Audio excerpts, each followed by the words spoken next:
Bonjour à toutes et à tous, j'espère que vous allez super bien, moi ça va super, énormément de travail mais j'ai quand même réussi à vous filmer une vidéo pour la forme en amande qui m'a été énormément demandée. Donc voilà, aujourd'hui il s'agit d'une dépose plus une pose en fait d'amande sur la dernière pose que je vous avais filmée. Comme vous pouvez le voir, tous les strass Swarovski sont là, aucun n'a bougé et il n'y a absolument aucun décollement, tous les ongles sont là. Je commence par enlever les strass Swarovski et je vais utiliser une pince à cuticule. Alors celle-ci, je ne me demande même pas d'où elle vient. Je l'avais achetée au marché il y a très longtemps de ça. Donc voilà, prenez une pince à cuticule. En tout cas, je trouve que c'est ce qui fonctionne le mieux. Et je ne les enlève pas à la ponceuse. Pourquoi ? Tout simplement parce que la partie métallique du dessous chauffe lorsqu'on passe la ponceuse dessus. Ça fait très très mal. Donc je préfère les enlever avec une pince. Ensuite, je vais procéder à la dépose de mes ongles. Donc là, je commence par les raccourcir. Alors, certaines personnes vont utiliser un coupe-ongle ou alors une grosse pince à cuticule pour cette étape-là. On commence à raccourcir. Moi, je préfère le faire à la ponceuse, c'est plus radical. Et si vous tenez bien l'ongle, comme je suis en train de le faire avec le doigt, du moins la partie du bord libre qu'on est en train d'enlever pendant qu'on... si on garde bien le doigt contre l'ongle pendant qu'on le ponce, la cliente ne ressent absolument aucune gêne, ce n'est absolument pas désagréable, elle ne doit sentir absolument aucune sensation de chauffe ou de vibration, voilà, c'est totalement indolore, donc allez-y sans problème. Et ensuite ici je vais tout déposer, donc la couleur plus le gel de construction. Donc mon gel de construction est transparent, celui que j'ai utilisé pour faire cette pose là, du moins le remplissage, tout ça. Du coup, on voit, on a l'impression qu'il ne reste rien sur l'ongle, mais je peux vous garantir qu'il reste un petit peu de gel, sinon je serais quand même un petit peu meurtrière, hein, un petit peu folle d'enlever directement tout. Donc voilà, on laisse une très fine couche de gel, mais c'est vraiment très fin. Ne vous inquiétez pas, ce n'est absolument pas dangereux de faire ça. De toute façon, on repose juste après. Donc là, sur les ongles naturels, certes, ils vont être très courts. On recommence une pose depuis le départ, mais il y a uniquement la zone de repousse qui est totalement naturelle. Le reste de la plaque, il y a encore une fine couche de gel dessus. Donc ne vous inquiétez pas. Je vois aussi déjà venir certains commentaires ou certaines personnes qui me disent oh là là, mais tu vas abîmer les ongles en faisant comme ça. Non, la ponceuse est un outil hautement professionnel. Il faut savoir le gérer, il faut savoir l'utiliser. Ça fait 7 ans que je fais des ongles, que je travaille, que j'utilise ma ponceuse. Je sais manier, je sais gérer la pression que j'applique, donc il n'y a aucun souci. Ensuite, je passe à la préparation de mes cuticules, une fois que j'ai déjà tout déposé. Donc voilà, je prends mon embout diamant comme d'habitude et je repousse bien les cuticules. J'enlève toutes les peaux mortes qui se trouvent en dessous.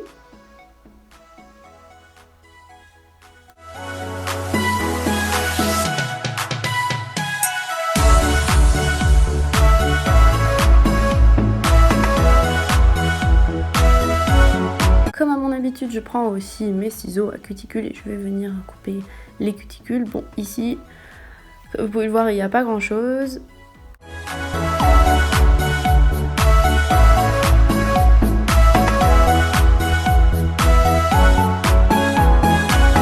Maintenant, je prends une lime douce à grain 180 et je vais l'utiliser pour raccourcir tous les ongles. Comme d'habitude, pour une pose sur chablon, on va vraiment enlever pratiquement tout le bord libre, ou du moins enlever le maximum de bord libre, surtout sur les côtés. Je vais aussi utiliser cette lime tout à l'heure pour limer la partie de la repousse, étant donné que sur, on va dire, le 90% presque de la plaque, il reste encore une fine couche de gel qui est largement matifiée, étant donné que on a poncé avec la ponceuse, mais du coup il nous reste la partie la partie de la repousse et c'est exactement ce que je suis en train de faire maintenant. Donc je lime bien la repousse avec ma lime pour la matifier.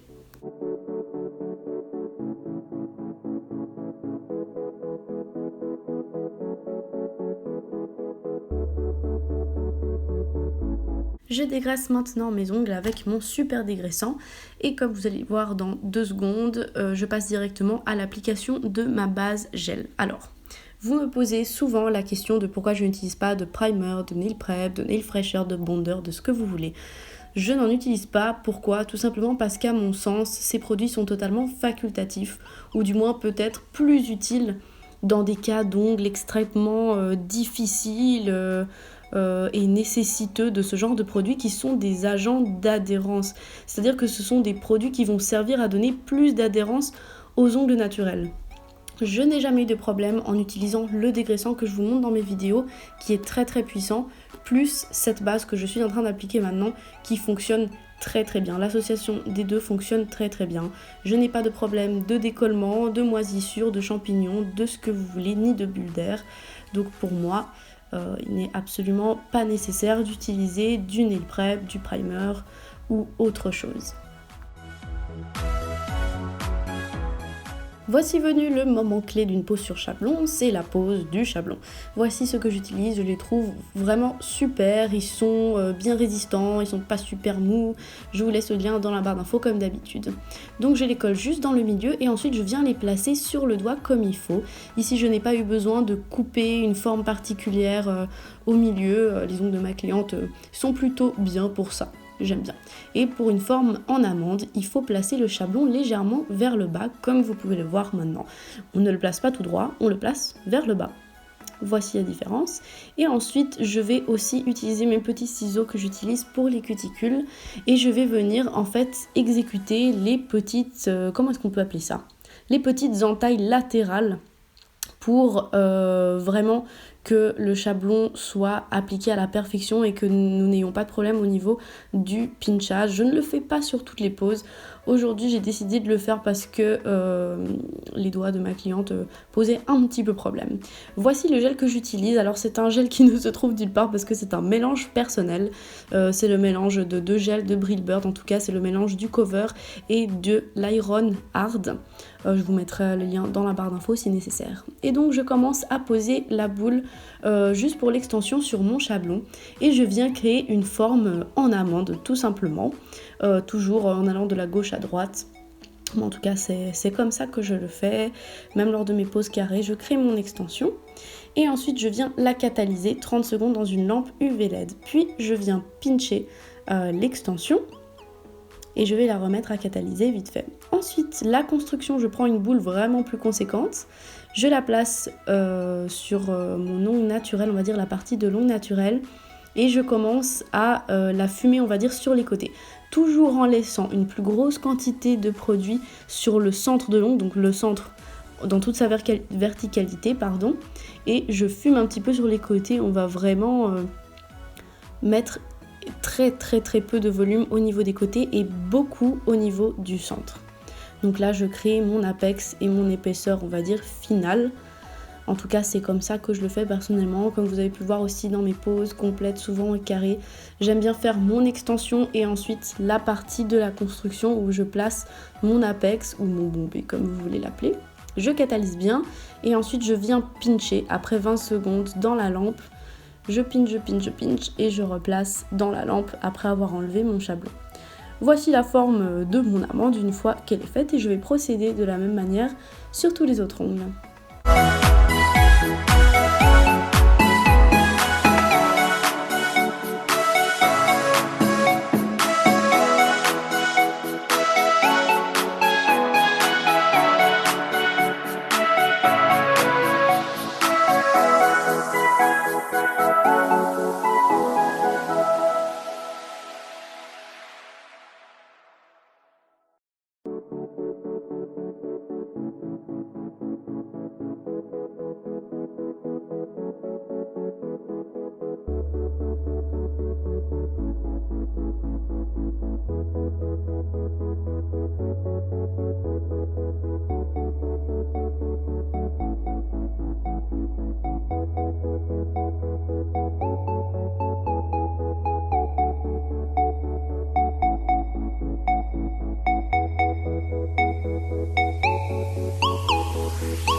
On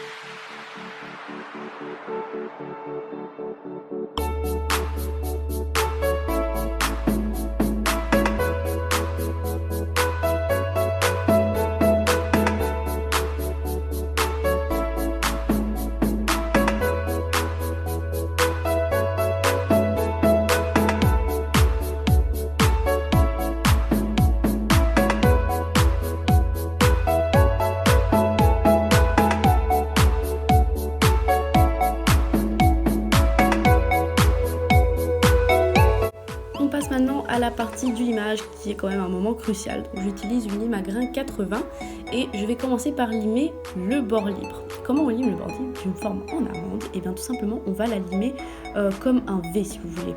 On va vraiment garder la lime à la verticale et on va créer des sortes de murs sur les côtés mais en V. Donc vraiment je sais pas si vous voyez mais en tout cas je trouve que ça se voit plutôt bien à l'image en allant vraiment vers le centre de la pointe pour créer ce V, créer des couloirs et avoir cette forme en amande. Et ensuite bien sûr ça c'est vraiment la partie importante, la clé ici. Il ne faut jamais limer une forme en amande en aplatissant le bord libre, surtout pas. Il faut vraiment qu'on ait ces murs sur les côtés pour qu'on ait cette impression de forme pinchée. Une amande ça ne doit surtout pas être plat. On doit vraiment avoir ce côté, comment dire, de relief au centre pour qu'il y ait justement, c'est le but un peu de la forme on va dire. Et ensuite on peut limer le reste de long toujours en laissant plus d'épaisseur au centre. Les cuticules, on affine bien le pourtour des cuticules et ensuite on parfait bien la forme finale on va dire du bord libre de la pointe. Vous voyez du coup de profil ce que ça doit donner.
Voici donc la forme finale de mes ongles après les avoir limés.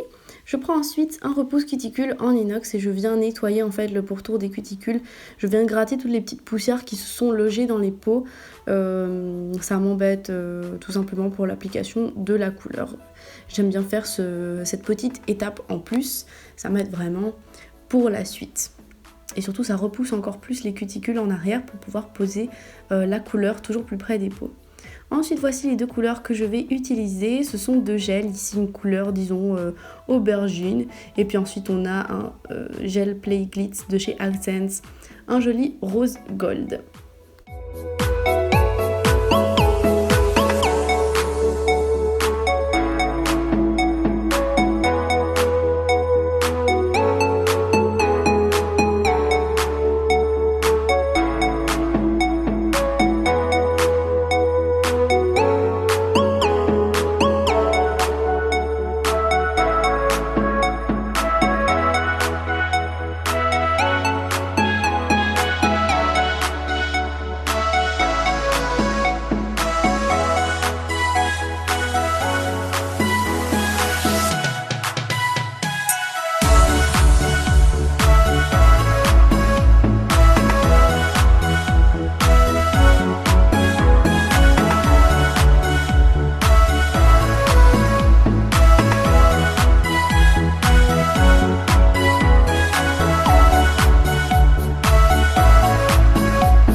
Je passe maintenant à l'application du top coat. En ce moment, c'est celui-là que je préfère. C'est le Pegatop de chez Victoria Vin. Il est vraiment super épais et du coup, pour les gels un petit peu pailletés comme celui-ci, ça recouvre bien. C'est pas que après catalysation, on voit qu'il y a encore des petits endroits où ça fait des petits pics parce que les paillettes, forcément, c'est pas très lisse comme surface. Et puis vraiment, il brille vraiment beaucoup. Alors là, je suis juste en train de le dégraisser, mais c'est vraiment incroyable. C'est celui que je porte aussi sur mes petites amandes vertes. Voici du coup le résultat final après avoir dégraissé. Comme vous pouvez voir, on a des jolies amandes bien limées, super fin aussi. On n'a pas ces doigts super épais. Franchement, les amandes c'est une très belle forme. Il faut vraiment bien savoir les limer pour ne pas avoir un aspect trop épais, trop grossier. Donc voilà, j'espère que cette vidéo vous aura plu et vous aura appris des choses, vous aura aidé peut-être à faire cette forme. Elle m'a été énormément demandée, donc voilà, j'espère franchement que ça vous a fait plaisir, je l'ai fait avec le cœur. Et je vous souhaite vraiment tout le meilleur pour la suite. Je vous fais des gros bisous et à très bientôt pour une nouvelle vidéo. Ça arrivera très vite, promis.